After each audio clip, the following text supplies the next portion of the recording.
ഈ പാട്ടില്ലേ ഈ പണ്ട് വേറൊരു ചെറിയ ഓർമ്മയും കൂടി ഉണ്ട്. അതായത് നമ്മള് ഡാൻസ് കളിക്കുമെന്നൊന്നും അറിയില്ലല്ലോ ഏട്ടാ. എനിക്കും അറിയില്ല. ഇത് നമ്മൾ വെറുതെ ഗാനമേളക്ക് തുള്ളിയുള്ള പരിചയമല്ലേ ഉള്ളൂ. ഇത് കളിക്കുമെന്ന് അറിയത്തില്ല. പക്ഷേ സാറിന് നിർബന്ധമായിരുന്നു ഇങ്ങനൊരു ഡാൻസ് വേണം, നിന്നെ കൊണ്ട് പറ്റുന്നൊരു പരിപാടി ചെയ്യണമെന്നുള്ളത്. ഇപ്പോൾ കളിക്കുമെന്ന് ചോദിച്ചപ്പോൾ ഞാൻ അന്ന് ഇനി കളിക്കൂല എന്ന് പറഞ്ഞില്ല, ഇനി അതിൻ്റെ പേരിൽ മാറ്റമുണ്ടല്ലോ എന്ന് പേടിച്ചിട്ട് ഞാൻ പറഞ്ഞു ഞാൻ കളിക്കുമെന്ന് പറഞ്ഞു. എന്നിട്ട് ഹൈദരാബാദ് റാമോജിൽ ഇതൊക്കെ സെറ്റാക്കിയതിന് ശേഷം എല്ലാമായി. ദിനേശ് മാസ്റ്റർ വന്നു, കൊറിയോഗ്രാഫിങ് തുടങ്ങാൻ പോകുന്നു. അപ്പം സാറ് വന്നിട്ട് രാവിലെ എന്നോട് ഒന്നും കൂടി ചോദിച്ചു, കളിക്കില്ല അല്ലേ? ഞാൻ പറഞ്ഞു സാറേ എനിക്കറിയില്ല എന്ന് പറഞ്ഞു അവിടെ വെച്ചിട്ട്. എന്നിട്ട് കളിച്ച് തുടങ്ങി. ആദ്യത്തെ സെക്ഷനൊക്കെ അങ്ങോട്ട് പോയി. പക്ഷെ ഒരു ഇടയിൽ അങ്ങ് വന്നു കഴിഞ്ഞപ്പോഴേക്കും ആളുകൾ ഇങ്ങനെ കൂടി. റാമുജാവിൻ്റെ അവിടെ ഡാൻസ് കാണാൻ വേണ്ടി കൂടി. ആളുകളെ കണ്ടു കഴിഞ്ഞാൽ ഒരു സ്റ്റെപ്പ് എനിക്ക് തെറ്റിപ്പോയി. പിന്നെ അതെനിക്ക് ടെൻഷനായി, ഇൻഹിബിഷനായി. ആളുകൾ എന്നെ കളിയാക്കുന്ന പോലെയൊക്കെ എനിക്ക് നമ്മുടെ ഈ ചൈൽഡ്ഹുഡ് റീലോടുമല്ല, അതിങ്ങനെ വന്നിട്ട് എനിക്ക് കളിക്കാൻ പറ്റാണ്ട് ഞാൻ മാറിയിരുന്ന് കരച്ചിലായി. എനിക്ക് പറ്റണില്ല. ഞാൻ പറഞ്ഞ സമയം അതായത് ഞാൻ പടത്തിലേ ഇല്ലെന്നുള്ള രീതിയിൽ ആയി കരച്ചിൽ. അപ്പം പുള്ളി വന്ന് എന്നോട് അന്ന് കുറേ കാര്യങ്ങൾ, അതായത് ഇത് പറ്റുമെന്നും ഇത് ചെയ്യാൻ നീ ചെയ്യണം, ചെയ്താലാണ് ഇത് പ്രൂവ് ആവുള്ളൂ എന്നൊക്കെ പറഞ്ഞ് അന്ന് എന്നെ ആശ്വസിപ്പിച്ച് കുറച്ച് ഒരു മണിക്കൂറോളം ഷൂട്ടിങ് നിർത്തി വെച്ച്, നടന്നില്ല എന്ന്.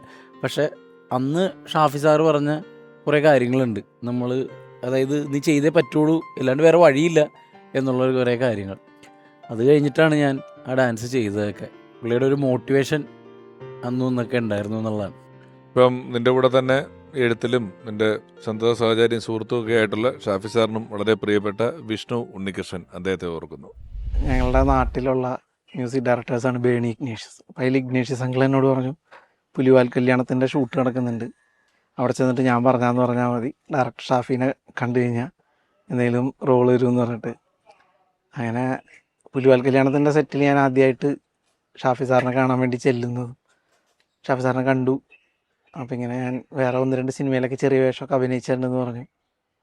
അപ്പോൾ സാറിൻ്റെ നമ്പറൊക്കെ കൊടുത്തിട്ട് പോക്കോ, ഇതിലിപ്പോൾ ഓൾറെഡി കഴിഞ്ഞു, വന്നാലും നോക്കാം എന്ന് പറഞ്ഞിട്ട് ഞാനപ്പോൾ എൻ്റെ അയലൊക്കത്തെ നമ്പറൊക്കെ കൊടുത്തിട്ട് പോന്നു. അതിന് ശേഷമാണ് മായാവി എന്ന് പറയുന്ന സിനിമയിൽ ഒരു ഒറ്റ സീനിന് വേണ്ടിയിട്ട് അതിൻ്റെ കൺട്രോളർ വിളിച്ചിട്ട് ഞാൻ ചെല്ലുന്നത്. അപ്പോൾ ചെല്ലുമ്പോൾ ഷാഫി സാറാണെന്നൊന്നും എനിക്കറിയില്ല. അതിൻ്റെ ഡയറക്റ്റ് അവിടെ ചെന്ന് കഴിഞ്ഞപ്പോഴാണ് മനസ്സിലാവുന്നത്. അപ്പോൾ അതിലൊരൊറ്റ സീനേ ഉള്ളൂ, സലീം ഖാൻ്റെ അടുത്ത് പോടാപ്പോൾ പോയി തരത്തിപ്പോയി കളിക്കണമെന്ന് പറയുന്നത് ഒറ്റ സീൻ.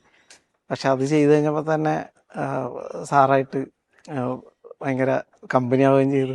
ഞാൻ പറഞ്ഞു സാറേ ഞാൻ പണ്ട് ഇങ്ങനെ ചാൻസ് ചോദിച്ച് സാറിൻ്റെ അടുത്ത് വന്നിട്ടുണ്ട്. പുള്ളി പറഞ്ഞാണല്ലേ നേരത്തെ വന്നിരുന്നെങ്കിൽ ഇതിൽ നമുക്ക് കുറച്ചും കൂടി ഏതെങ്കിലുമൊക്കെ സീനിലൊക്കെ ഉൾപ്പെടുത്തായിരുന്നു, എന്തായാലും പോര് നമുക്ക് നോക്കാം എന്നൊക്കെ പറഞ്ഞു. അപ്പോൾ എന്നെ ആളുകൾ തിരിച്ചറിയാൻ തുടങ്ങിയതും എൻ്റെ എന്താ പറയുക, ഞങ്ങളുടെ ട്രൂപ്പിലൊക്കെ ആണെങ്കിൽ പോലും നമ്മളൊരു പ്രൊഫൈൽ കാണിക്കുമ്പോൾ കാണിച്ചുകൊണ്ടിരുന്നൊരു സീൻ എന്ന് പറഞ്ഞാൽ ഈ മായാവിയിലെ സീനാണ്. അപ്പോൾ അതിലാണ് എനിക്ക് ഏറ്റവും കൂടുതൽ ആദ്യമായിട്ടൊരു ആളുകൾ ശ്രദ്ധിച്ച ഒരു സംഭവം. ബിബിനെ വെച്ചിട്ട് സാറ് ഒരു പഴയ ബോംബ് കഥ എന്ന് പറയുന്ന സിനിമയും അതിലൊരു പ്രധാന കഥാപാത്രമായിട്ട് എന്നോടും ചെയ്യണമെന്ന് പറഞ്ഞു. അപ്പോൾ ഞാൻ വലിയ സന്തോഷത്തോടുകൂടി സാറിൻ്റെ കൂടെ പിന്നെയും വർക്ക് ചെയ്യുന്നത് ബോംബ് കഥയിലാണ്. അതിനുശേഷം ആ സിനിമയുടെ ഷൂട്ട് നടക്കുമ്പോൾ തന്നെ സാറ് അടുത്ത പടം എന്നെ വെച്ച് ചെയ്യാമെന്ന് പറയണം. അപ്പോൾ എനിക്ക് അതിലും പല സന്തോഷം വരെ ഉണ്ടായില്ല. അങ്ങനെ ചിൽഡ്രൻസ് പാർക്ക് എന്ന് പറയുന്ന സിനിമ, അതിൻ്റെ ആ ഒരു സിനിമയ്ക്ക് വേണ്ടി സാറിൻ്റെ കൂടെ ഒരുപാട് സമയം ചിലവഴിക്കാനും ഒക്കെ പറ്റിയതാണ്. അപ്പോൾ മലയാളത്തിൽ നമ്മൾ നോക്കിക്കഴിഞ്ഞാൽ ഏറ്റവും കൂടുതൽ ബ്ലോക്ക് ബസ്റ്റേഴ്സ് ഉള്ള സംവിധായകൻ ആരാന്ന് വെച്ചാൽ ഷാഫി സാർ മാത്രമേ ഉള്ളൂ. അദ്ദേഹത്തിൻ്റെ കൂടെ ഒരുപാട് സമയം സ്പെൻഡ് ചെയ്യാൻ സാധിച്ചിട്ടുണ്ടെന്നുള്ളത് ഏറ്റവും വലിയ ഭാഗ്യമായിട്ട് കരുതുകയാണ്.